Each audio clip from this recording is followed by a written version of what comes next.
Hi everybody, welcome back to Goodnight Lighthouse. I'm Miss Dorothy. I'm here to read you another story. And I've got a book tonight about one of my favorite places. I've got a book about the library. Now I've told you before, Miss Dorothy loves to go to the library. It's where I go to get all these books that I read to you. And tonight I have a book called Naya and the New Free Library. Naya and the New Free Library. I wonder why they have to get a new library. Something must happen. It looks like Naya's very busy writing. We're going to have to find out what happened to the library. I'd be very sad if something happened to my library.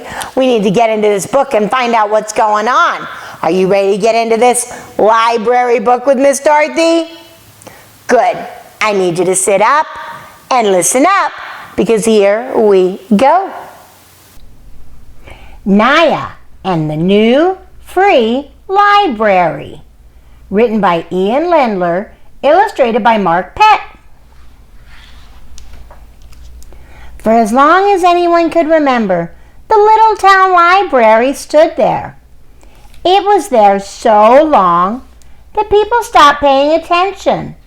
The building got old, the librarian retired, and nobody noticed. Until one day, a tornado came and carried the whole thing away. Oh no!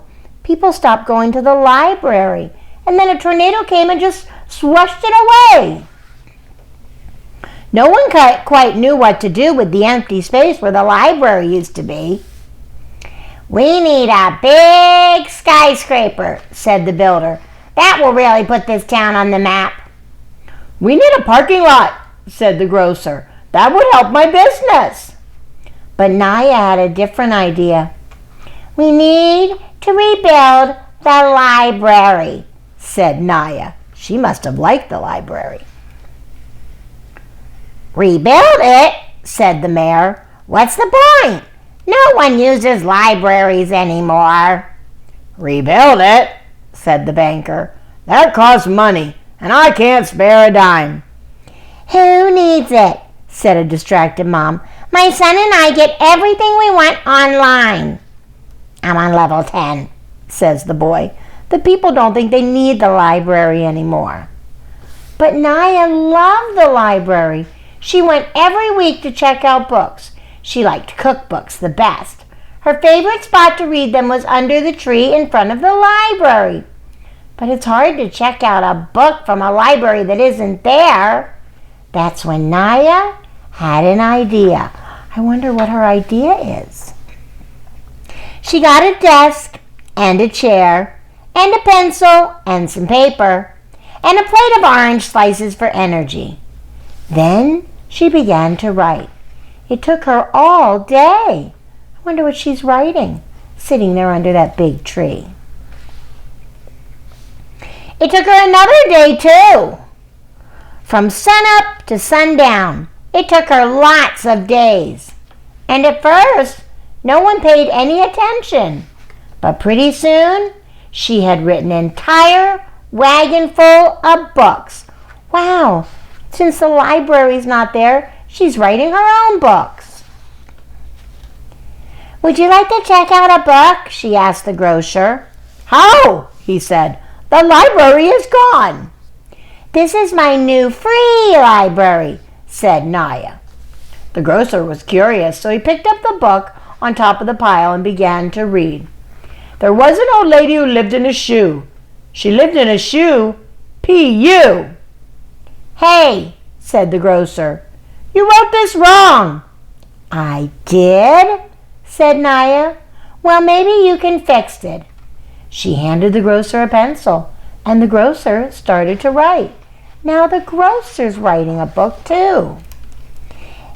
"Excuse me," said the distracted mom. My son's phone just died. Could he look at one of your books?"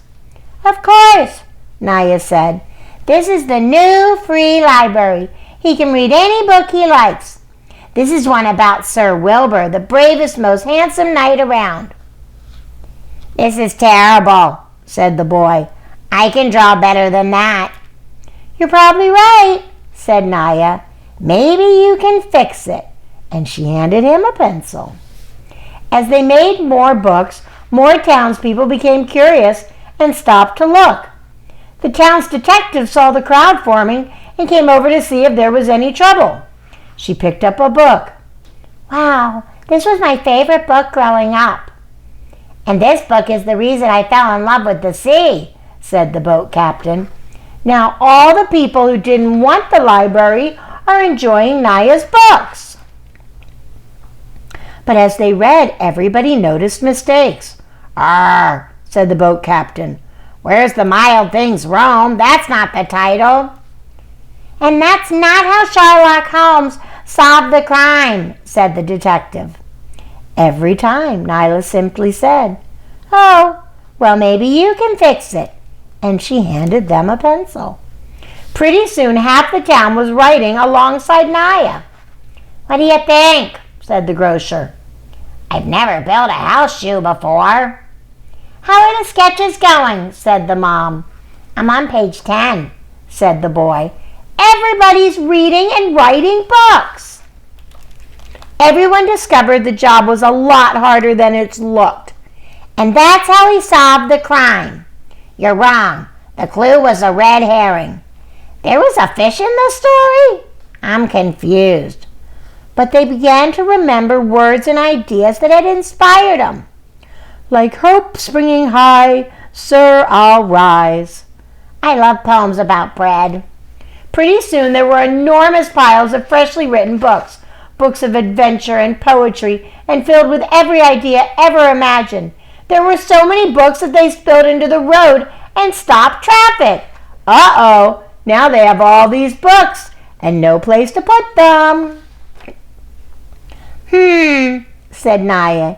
"If only there was some better way to organize them." "I've got some empty crates we could use as shelves," said the grocer. "If it rains, the books will get wet," said the builder. "I'll make some walls and a roof to protect them." "And we'll need lions," said the banker. "A good library has to have lions in front. I'll get 2 from my bank." Uh-oh, now they all want to help. Pretty soon the entire town was lending a hand. There were people writing and drawing and binding and building and sorting and stacking and slicing oranges for energy. "What we need is an opening ceremony," said the mayor, "because they built a big, beautiful library." So the mayor fetched her shiniest ribbon and her biggest scissors and her fanciest outfit, and she was just about to cut the ribbon so the crowd could shout, "Hooray!" when Naya said, "Wait! We forgot one thing." "We did?" said the builder.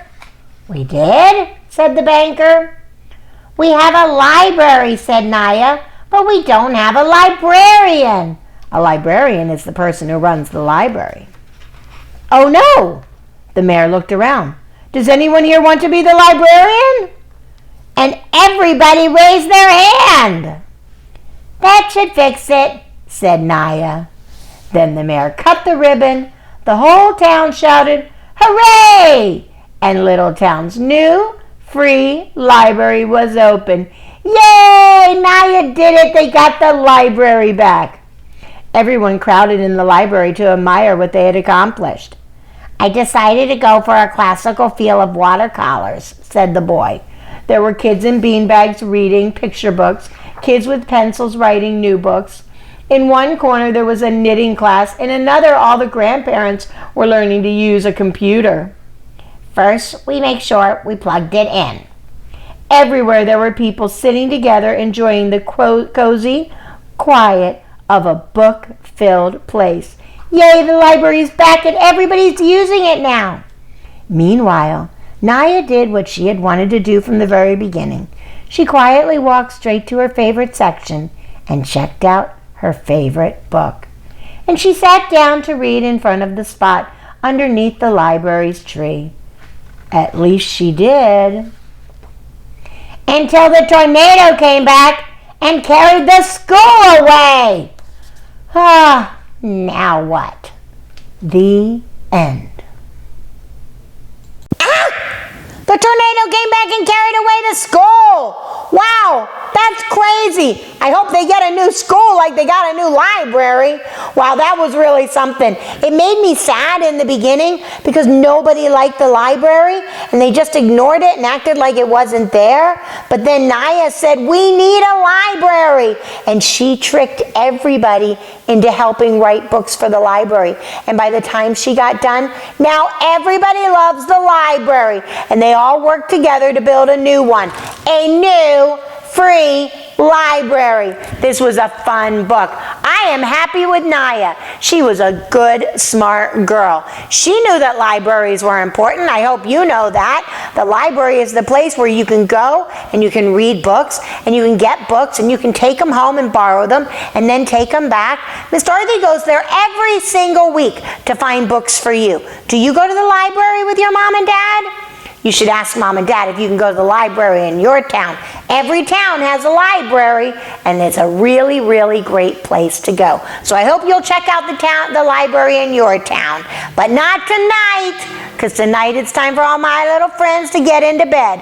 I need you to get under your covers, get cuddled up, curled up, ready for a really good night's sleep. And tomorrow, if Mom and Dad take you to the library, shh, the library is a place where you have to be quiet because people are reading books. So when you get into the library, whatever Mom and Dad say, obey and obey right away. And then come back and see Miss Dorothy. I'm going to be sitting right here, ready to read another book to you. Bye. Thanks for reading with Miss Dorothy. I hope you enjoyed this book, and I hope you'll come back soon to read another. What's your favorite book? Drop Miss Dorothy a note and let me know. I'll go find it and I'll read it to you. Be sure to subscribe, like, and share. I'll see you soon.